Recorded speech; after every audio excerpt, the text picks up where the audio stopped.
nak bang si se ti in apa sin a nun chu a chan dot nak lak i sang bik dot nak hi ruat vem han tak long in khai na mo Giêsu vai lam chung a chi nak dai in na tho than ni a mi suai nang le kai zong phil lo in ti ta bang in azum tu vial te tho dar kan si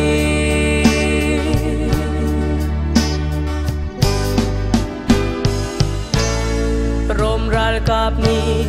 tlai in luru tlang an hruai a pi ta ni Giêsu kam hallo i phe man se tho chan ni a Giêsu ni pi ta chu Galilee a ra ka tong se ati tho chan ni a Giêsu ni pi ta alham dot nak lak i sang bik dot nak hi ruat ve man tak lam in khai na mo Giêsu vai lam chung a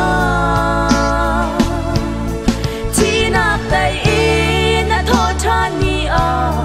mi suai nang le kai song phil lo in ti ta bang in azum tu vial te tho dar kan si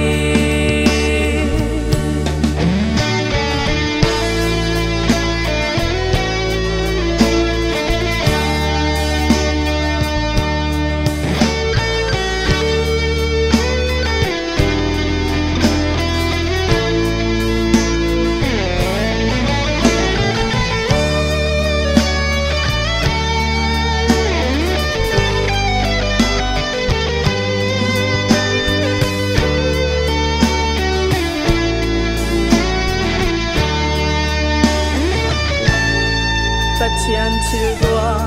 thuk le san zia hi ruat ve man sual man chi ding an tar chang mi ti tam han kha a chi lai a tha rau chu chanin paradis mun nuam a adin tar sual ngai chi in a fu mi pau cha atlai balo dot nak lak i sang bik dot nak hi ruat ve man tak long in khai na mo Giêsu vai lam sung a chi nak dai in na tho than ni a mi sual nang le gai song phil lo in ta bang in azum tu vial te tho dar kan si dot nak lak i sang bik dot nak hi ruat ve man tak long in khai na mo Giêsu vai lam sung a chi nak dai in na tho than ni a suai nang le kai zong phil lo in ti ta bang in